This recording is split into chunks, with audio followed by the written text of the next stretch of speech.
11 సీట్లకి పరిమితం చేశారు జగన్మోహన్ రెడ్డి గారు. ఎన్నికల తర్వాత ఆయనలో ఏమైనా మార్పు వచ్చిందా? మొన్న కూడా పెద్దిరెడ్డి గారు సంబంధించి చంద్రబాబు నాయుడు గారికి ఏదో చిన్నప్పుడు ఏదో ఇన్సిడెంట్ జరిగిందని ఆధారాలు లేకుండా మాట్లాడుతూ ఉన్నారు. ఏంటంటే ఆయనలో మార్పు వచ్చిందా రాలేదా జగన్మోహన్ రెడ్డి గారు? జగన్మోహన్ రెడ్డి గారిలో మార్పు వస్తుందని మనం ఎక్స్పెక్ట్ చేయడం మన తప్పు.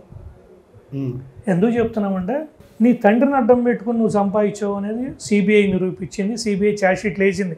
సరే, అది రేపు పొద్దున నిలబడుతుందా, అవన్నీ కొట్టేస్తారా, నీకు శిక్ష పడుద్దా లేదని తర్వాత సంగతి. నువ్వేదో మీ ఫాదర్ లాగానే, రాజశేఖర రెడ్డి గారి లాగానే ఏదో పేద ప్రజలకు ఉపయోగపడేటువంటి పనులు చేస్తావు అనేటువంటి ఉద్దేశంతో 14 సంవత్సరాల అనుభవం ఉన్నటువంటి ముఖ్యమంత్రిని పక్కన పెట్టి, ఇంత అభివృద్ధి చూపిస్తున్నటువంటి ముఖ్యమంత్రిని పక్కన పెట్టి నిన్ను ఎన్నుకున్నారు.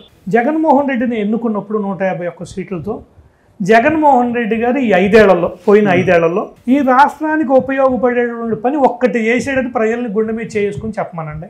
ఎవరినైనా సరే, ఈవెన్ వైసీపీ నాయకులను కూడా అడుగుతూ ఉన్నాం. నేను వైసీపీ ఎమ్మెల్యేలు మంత్రులుగా చేసిన వాళ్ళని కూడా అడుగుతూ ఉన్నాం.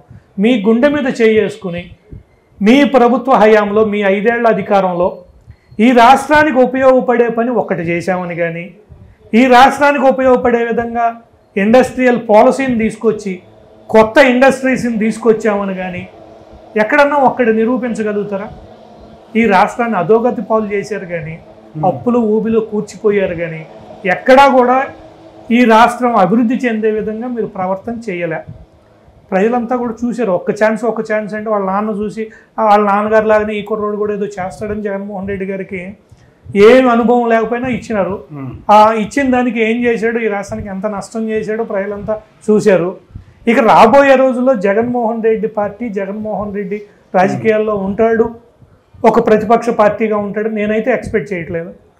కాంగ్రెస్లో విలీనం చేస్తారో లేకపోతే ఇంకో దాంట్లో విలీనం చేస్తారో, ఈ నాయకుల్లో ఎంతమంది ఇంకా ఆ పార్టీలో ఉంటారో, ఎంతమంది మళ్ళీ పక్క పార్టీలకు వెళ్తారో ఇప్పటికే రెడీగా ఉన్నారు.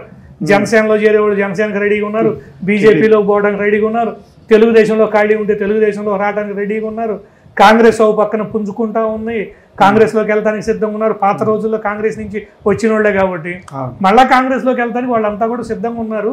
ఇన్ని పరిస్థితుల్లో మళ్ళా వైసీపీ పార్టీ మళ్ళా నిలదొక్కుంటుందని, జగన్మోహన్ రెడ్డి గారు ఈ 5 ఏళ్ళు ప్రజల పక్షాన పోరాడతాడని, అసెంబ్లీకి వస్తాడని ఎవరు ఎక్స్పెక్ట్ చేయట్లేదు. అవన్నీ కలలు, అవన్నీ నిజ రూపం దాల్చవు.